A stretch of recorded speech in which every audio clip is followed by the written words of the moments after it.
Hello everyone, let's discuss this maximum flow problem with the help of Ford-Fulkerson algorithm. So initially the input for this algorithm is a directed graph and some weighted edges will be provided in this graph. So here we can call this node as the source node and this one as the target node, or we can represent it as a sink node. So here whatever the values that were provided in the edges are said to be the capacity value. In addition to this capacity, we should also mention what is the flow value for each and every edge. So initially before before going to this algorithm, so initially we have to assign the flow value for each and every edge as 0. So that is what we are doing here. For each and every edge we have to provide the flow value as 0. So here first one we have to select, the first step of the algorithm is selecting the augmenting path.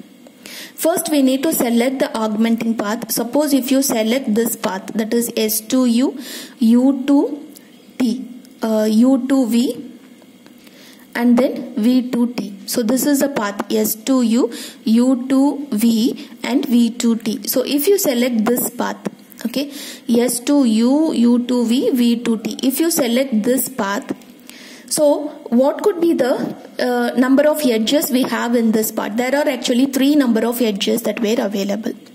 So first thing we need to find out what is the residual capacity. Residual capacity can be found by subtracting this capacity value with the flow value. So here initially before sending any of the data, the flow value is 0. So if you subtract with the flow value, you will be getting 20 only for this residual capacity. Residual capacity is 20. For this it is also 30 and we will be getting 20. So here which edge has the minimum residual capacity, that we need to find out. That is what? Bottleneck capacity. So among these 3 edges, 20 is the minimum residual capacity. So we are providing the bottleneck capacity as 20. Okay. So bottleneck capacity as 20. So here we can send only 20 units of data through all these edges. So in this entire path we are going to send only 20 units of data. So if you send 20 units, so this flow value has been changed to 20. So here also it will be changed to 20 and here also it will be changed to 20. Okay. So now after sending this 20 units of data through this path, so your target node also initially it will be 0 and after sending this 20 units it will become 20. The maximum flow value is 20 here. So this is the first path we have selected. Now we have to select the second path. So we need to select all the paths, augmenting paths that were available in the graph. So we have to repeat all this procedure for all the paths that we are selecting. So if you select the second path as S2V and V2U, so this is actually the backward edge. Okay, from V to U, because originally we have the direction, we have the edge from U to V, but if you select from V to U as the edge or as the path, so this will said to be the backward edge because you are going in opposite direction, so that is a backward edge. So one more condition to be followed for selecting the forward edge and the backward edge. If it is a forward edge, then we have to check whether it is a non-full forward edge. Non-full forward edge, which means, so if you are selecting this forward edge, so what happens here, its flow value is 20 and the capacity value is also 20, both are same, which means we have completed sending the 20 units. So we have used the entire capacity of this edge. We have used the entire capacity, so there is no remaining capacity, remaining units of capacity. We cannot use this edge hereafter. So that is what, it is a full forward edge. So we cannot use this particular edge, it is blocked. Okay, so whenever you are going with any forward edge, so this is one forward edge, whenever you are using forward edge, you have to check whether it is a non-full forward edge. Suppose if you go and check with this forward edge, so this flow value is 0 and capacity is 10, so it is a non-full. Still we have 10 units of capacity to send the data. we can send the data up to 10 units of data flow. So this is a valid edge and it is a non-full forward edge. If you go and check with a backward edge, so it should be non-zero backward edge. Non-zero, which means the flow value must be a non-zero value. So here if you take the flow value is 20, it is a non-zero value. So it is a valid edge. We can go with this edge. It is possible to go with this edge. So it is a non-zero backward edge. So here we are using it. First edge is S to V and V to U, U to T. So this is the next augmenting path. So here if you check it, so what is the minimum residual capacity? Here the residual capacity is 10. Here the residual capacity is 10. So here also it is 10. So the minimum residual capacity is 10. So we can send only 10 units of data flow through all these edges. So if you send 10, so then it will become 10, and here we have to subtract it because already we have 20 units of flow. Now we have used only 10, so we have to subtract this one, and here we will be getting 10. So this is what the flow edges that has been changed after sending the data through this path. Okay, and the maximum flow is also been changed to 30 because we have to add whatever the data units we sent through the second path. So already we already the value is 20. Now we have sent 10 units of data, so it will become 30. So this is the maximum flow which we got as per this two augmenting path.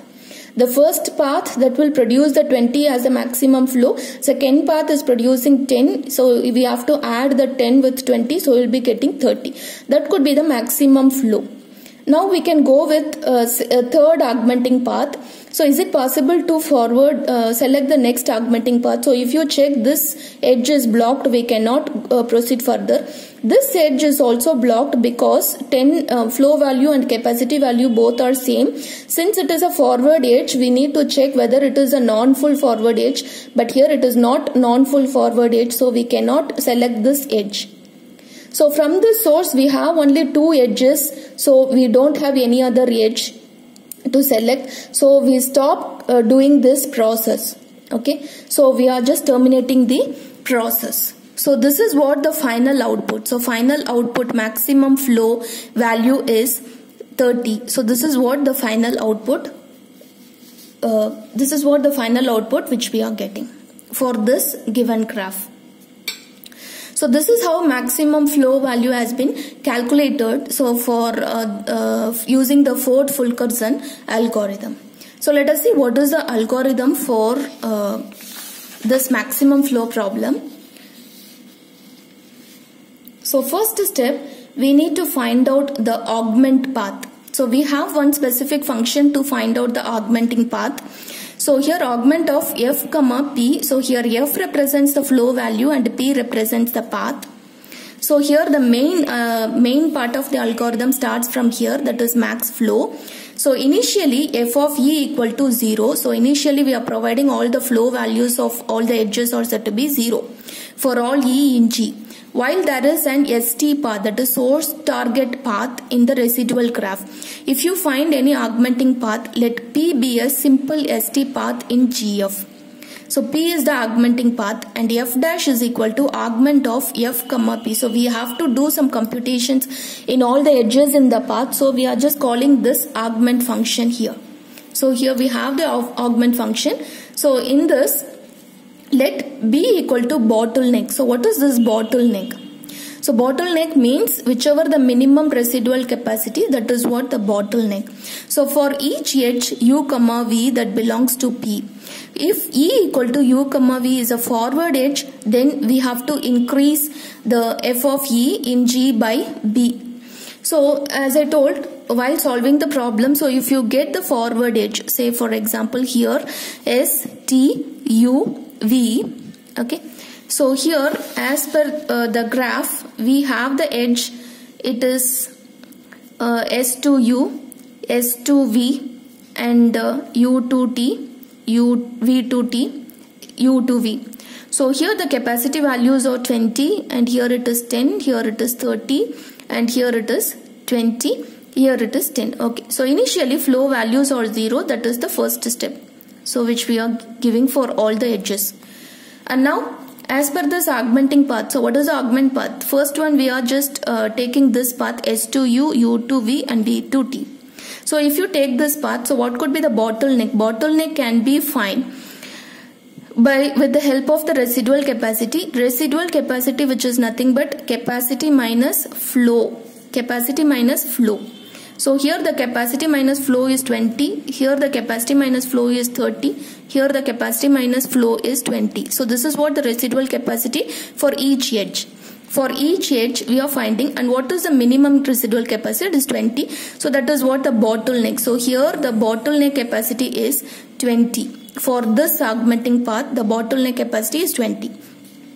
So all the edges were forward edge. So what we have to do? We have to increase the flow in G by B. So we have to increase this with the bottleneck. So we are just doing that, increasing all the flow value in all the edges with this 20. So that is what the bottleneck capacity. Else UV is a backward edge. Suppose if you are taking this as a backward edge, so your second augmenting path, you are selecting this as a backward edge because you are going in opposite direction. So you have to decrease the flow value because initially it has 20. Now whatever the units of data you are selected, because whichever the minimum capacity it holds, that was the maximum flow that we need to send. So that is the unit, that amount of data we going to select. So how much of unit of data you have selected, so that will be subtracted from this flow. That is what so that we should do in case of backward edge. Decrease F of E in G by B. So where B is nothing but bottleneck capacity. End of F, end for return F. So whichever the maximum F value you are getting after all the augmenting paths that were selected in the graph, that is said to be the maximum flow value, and that is the final output. So this is what the algorithm for this Ford-Fulkerson in order to solve this maximum flow problem, and the analysis for this algorithm is O of F E. So where E represents the number of edges in the graph and F maximum flow value. This is what the running time of this Ford-Fulkerson algorithm. Thank you.